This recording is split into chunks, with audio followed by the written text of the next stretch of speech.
አሮጊት ከባድ ችግር ውስጥ ነው ጥላን ሄደችው። እኔ የምልሽ ሰላምና አልማዝ ለምንድን ነው የተጣሉት? ደግሞ ለምንድን ነው የገፈተረቻት? መጀመሪያ እኮ ከኔ ጋር በሰላም እያወራን ነበረ። ምን እንደሆነች አላውቅም፣ ግን ድንገት ተነስታ በጥፊ መታችኝ። ከዛም ማለቴ ሰላም ተናዳ ገፈተረቻት። በቃ በዛ የተነሳ ነው። እየዋሸሽ ነው? አረ እኔ አልዋሸሁም። እደርስበታለሁ፣ ችግር የለውም። ዳጊ የበኃይሉን ሴራ አጋለጠው። ብሌን ወይዘሮ አልማዝ ወላጅ እናቷ እንዳልሆነች አወቀች። ከዚህ በፊት ዳኒ እንግዲህ ብሌንን ሊጫወቱባትና ሊያንከራትቷት ወይም ሊያሰቃዩት እንደፈለጉ ጥርጣሬ ስለነበረበት ባለፈው ራት ልጋብዝሽ በማለት ቃልን ሪካርድ አድርጓት ነበር። ታዲያ ቃልን በስካር መንፈስ ወይዘሮ አልማዝ በብር ተገዝታ የመጣችና አቶ በኃይሉ እንደላካትና ወይዘሮ አልማዝ በብር ተገዝታ የመጣች እናት እንጂ የብሌን ወላጅ እናት እንዳልሆነችም ነግራው ነበር። ታዲያ እሱን ሪካርዱን አድርጎት ነበረ። ታዲያ ዛሬ እንግዲህ እናቴ የት ሄዳ ነው በማለትም ብሌን ትጠይቀዋለች። እናቴ እንዴት ስትል ትሄጃለች ትለዋለች። ታዲያ ዳጊ ትንሽ ከተርበተበተን በኋላ አንድ እውነታ ልነግርሽ እፈልጋለሁ፣ ግን እንድታዳምጪ ይፈልጋል ይላታል። ታዲያ ብሌንም አዳምጣለሁ እሺ ተናገር ስትለውም ነበር። ሰላም ጤና ይስጥልኝ ውድና የተከበራችሁ የቻናል ቤተሰቦች፣ ለዚህ ቻናል አዲስ የሆናችሁ ላይክ፣ ሰብስክራይብ፣ ሼር እያደረጋችሁ ቤተሰብ እንድትሆኑ በአክብሮት እጠይቃለሁ። ዛሬም እንግዲህ አስተማሪና ተወዳጅ በሆነው በአደራ ድራማ ወደ እናንተ መጥቻለሁ።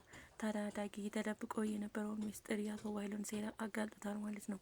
ብሌንም እንግዲህ ወይዘሮ አልማዝ ወላጅ እናቷ እንዳልሆነች ከደ ታዲያ ዳጊም አንድ እውነትን ልነግርሽ እፈልጋለሁ ሲላት ነበር። ሰላም ብሌንም እሺ ንገረኝ ትለዋለች። ታዲያ እሱም ሲላት የነበረው ወይዘሮ አልማዝ ወላጅ እናትሽ አይደለችም ይላታል። የምታወራው ታውቀዋለች። በእናቴ እንዳትመጣ በእናቴ እኮ ነው የመጣው፣ ስለ እናቴ እኮ ነው እያወራ ያለው ትለዋለች። ላታምኝ ትችያለሽ፣ ግን እንድታምኝ ብዬ ይህን ሪካርዱን ስሚው፣ ሪካርዱን ከሰማሽ በኋላ ልታምኝ ትችያለሽ በማለትም ባለፈው ክፍል እንግዲህ ሪካርድ ያደረገውን ያሰማታል ማለት ነው። ታዲያ ሪካርዱን ከሰማች በኋላ ብሌን በጣም ታዝናለች። በሌላ በኩል ወይዘሮ ገነት የብሌን የወያን አሳዳጊ እናት ማለት ነው ሰላምን በጣም ትጠረጥራታለች። እንዴት እንደዚህ ተጨናነቀች? ሰላም ማለክ አይደለችም፣ የሆነ ነገር እዚህ ቤት ተፈጥሯልም ትላለች።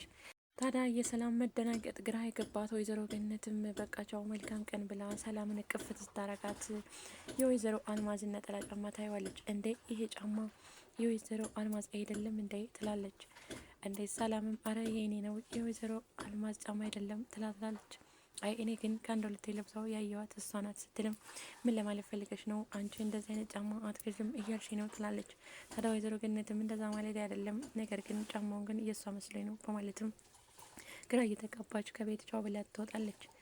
ታዲያ ሰላምን በጣም ተደናግጣለች። የምትይዘውን የምትጨብጠውን አጥታለች። በተለይ ብሌንና አሳዳጊ እናቷ ወደዚህ ሲመጡ ምን ልላት ነው? እኔ ትሄድላላት ነው? እኔ እኮ ነፍሰ ገዳይ ነኝ እያለች ብቻዋንም ስታወራና ስትጨነቅ ነበር። ታዲያ ቃልና አቶ በኃይሉ ደግሞ ካሁን ሰላም ለብሌን ነገረቻት እያሉም በብር እያጨለቁ ይመለከታሉ። በጣም ተደናግጠዋል። ታዲያ የብሌን ወላጅ አሳዳጊ እናትም በረኪና ጠጥታ ብሌን እንደታመመችም ስትነግር ነበረ። ታዲያ ዳጊ ተስፈንጥሮ ወጥቶ ሊያናግራት ሞክሯል።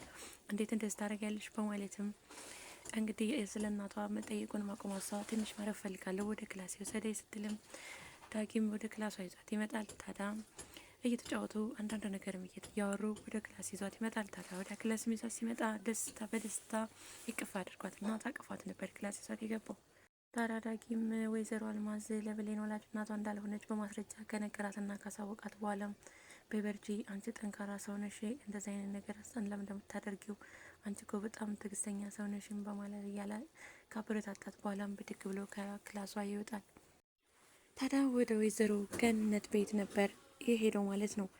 ለወይዘሮ ገነትም ስጦታ አንዳንድ ነገር መስጠት አለብኝ ይመርቁኝ በማለትም ይሄዳል። ታዲያ ወደ ወይዘሮ ገነት ከሄደን በኋላ አንዳንድ ነገር ስጦታ ይዞላ ከሄደን በኋላ ምን ይዘህ መጣ ልጄ ትለዋለች። አይ ትንሽዬ ስጦታ ነው ይላታል።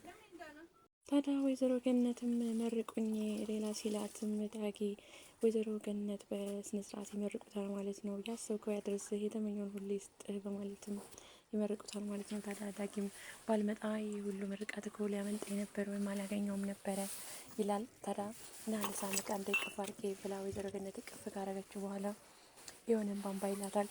ምን ሆነች ነው ሲላትም እኔ አንዳንዴ ሳይህ እኮ ድሮ የጠፋ ልጅ አለኝና እሱን ትመስለኛለህ፣ እሱ ትዝ እያለኝ ነው ትላለች።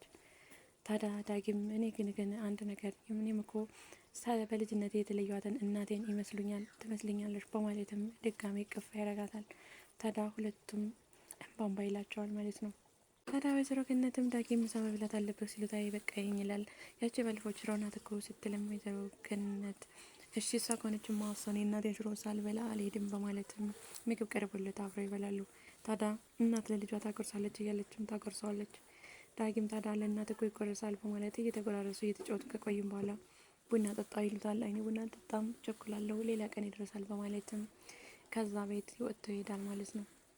በሌላ በኩል አቶ ኃይሉ ቃልን እንዴትስ ሰላምና ወይዘሮ አልማዝ ሊጣሉ ቻሉ? እንዴትስ ልገፈትራ ቻለች? ምን ተፈጥሮ ነው ይላታል። ታዲያ ቃልም እኔና ወይዘሮ አልማዝ አንዳንድ ነገር ስንነጋገር ምን እንደነካት አላቅም፣ በድንገት መጥታ በጥፊ መታችኝ። ታዲያ ሰላም ደግሞ ልጄ እንዴት ትመቻለሽ ብላ በስሜታዊ ሆና ገፈተረቻት። ይሄ ነው ትለዋለች። በዚህ ምክንያት ነው የተጣሉት፣ እደርስበታለሁ እያዋሸሽኝ እንዳይሆን ይላታል። ቃል ኧረ እውነቴን ነው አንድም ነገር አልዋሸሁም ትላለች። ታዲያ ዳጊ ሪካርድ አምጥቶ አሰምቶ ነው አትልም መቼስ። ስለዚህ በዚህ ነው በኋላ ሲቀደመደመችው። አቶ ኃይሉም ሰላምን ሶፋ ላይ አስተኝቷል ስለነበረ ሲፈልጋታል። ደግሞ ይቺ ሄዳ ነው ይላል።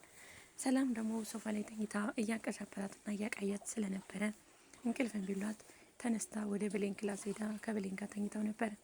ታዲያ አቶ ኃይሉም ሲፈልግ ከብሌን ክላስ ጋር ተቃቅፈው ያገኛቸዋል። እኔ እነሱን ለማራራቅ በጣም ታገተ ወርዳለሁ፣ ስንት ጉድጓድ ቆፍራለሁ፣ እነሱ ግን ይጠባበቃሉ። የምፈልገውን እስከማገኝ ድረስ ነው። ለነገሩ እንኳን መጠባበቃቸው መተኛት አይደለም፣ ተጠባብቀው ለምን መቃብር አይገቡ? ስለዚህ እኔም ግን የምፈልገውን እስከማገኝ ድረስ የምሄድበትን መንገድ አላቆምም በማለትም ይዝታል። ታዲያ ቃልም ሳሎን ሽቶ ትፈልጋለች። ሽቶ እንግዲህ ወይዘሮ ገነት ሞታለች ብለው ስላሰቡ እንዳትሸትና በሽታ ሰው እንዳይጠረጥራቸውና እንዳይያዙ ማለት ነው። ሽቶ ልትረጭም ሽቶ በፍለጋ ላይ ጉድ ጉድ ትላለች። ታዲያ አቶ ባይሎ ምን እየፈለግሽ ነው ይላታል። ወይዘሮ ገነት እኮ ዛሬ ከዋለች ትሸታለች፣ የሞተ ሰው እኮ ሽቶ ይረጫል ትላለች። ታዲያ በሽርጫት አንቺ አንዳንዴ እኮ ጥበበኛ ነሽ ይላታል። ሄዳም ልትረጫት ካሰበች በኋላ ነገር ግን እጇ ይንቀጠቀጣል። ሳትረጫትም ትመለሳለች። ታዲያ ለአቶ ባይሎ ትመጣና እኔ እኮ ፈራሁ አልረጫዋትም ትለዋለች። ምንድን ነው ተነስተ ታንቅሽ መሰለሽ እንደ ሞታለች እኮ እስካሁን አብረሻት አልነበርሽ ወይ በቅቧቃ በማለትም አብረው ይሄዳሉ። ታዲያ አብረው ከሄዱም በኋላ በይርጫት ሲላትም ትንቀጠቀጣለች። አይላንችስ ምን አባሽ ነው የሚያንበቅሽ በማለትም ሽቶውን ተቀብሎ እሱ ለመርጨት ይሞክራል። ታዲያ ለመርጨት ሲሞክር የወይዘሮ አልማዝ እጅ እየተንቀጠቀጠ ነበር። ቃል ታዲያ አይታታለች። አረ እጇ እየተንቀጠቀጠ እኮ ነው ስትለው አንቺስ በቃ ምን አይነት ሆነሽ ከፈለግሽ ውጭ ይላታል። ታዲያ ቃል ያየችው ልክ ነበር። የወይዘሮ ገነት እጅ እየተንቀጠቀጠም ነበር። ታዲያ አቶ ኃይሉ እየረጫት እያለም ቀና ትላለች። ያን ጊዜ ሁለቱም በድንጋጤ ተዋጡ። ታዲያ አቶ ኃይሉም ወደ ኋላ ማፈግፈግ ጀመረ። ቃልም እንደዛው። ታዲያ እንደዚህ ላይ ነበር የዛሬው ድራማ ያለቀው። ቀጣይ እንግዲህ ወይዘሮ ገነት ተነስታ ትድን ይሆን? ወደ ሕክምና ስትወስድ ትሄድ ይሆን? የምትጨነቀው ሰላምስ የሰው ነፍስ አጠፋው እያለች እንቅልፍ ያጣችው እረፍት ታገኝ ይሆን? የአቶ ኃይሉና የቃል ሴራ መጨረሻው ምን ይሆን? ዳጊና ብሌንስ እናታቸውን ያውቁ ይሆን ወይስ ግን ከእናታቸው ጋር ብቻ በምንም እየተገናኙ ዳጊም ከእናቱ ጋር እንግዲህ እናት እንደሆነች ባያውቅም ነገር ግን ስታጎርሰው ሲበላ ስጠጣም ነበረ። ብሌንም እንግዲህ እናቷ እንደሆነች ባታውቅም ሰላምም ልጇ እንደሆነች ባታውቅም ግን ተቃቅፈው አንድ ጋር ሲተኙ ነበረ። እንግዲህ ለዛሬው ክፍል እዚህ ላይ ነበር ያበቃው። ቀጣይ ይዤላችሁ የሚመጣ ይሆናል። ለዚህ ቻናል አዲስ የሆናችሁ ላይክ፣ ሰብስክራይብ፣ ሼር እያደረጋችሁ ቤተሰብ እንድትሆኑ በአክብሮት እጠይቃለሁ። በሌላ ቪዲዮ እስከምንገናኝ ድረስ ቸር ሰንብቱ። ባይ ባይ።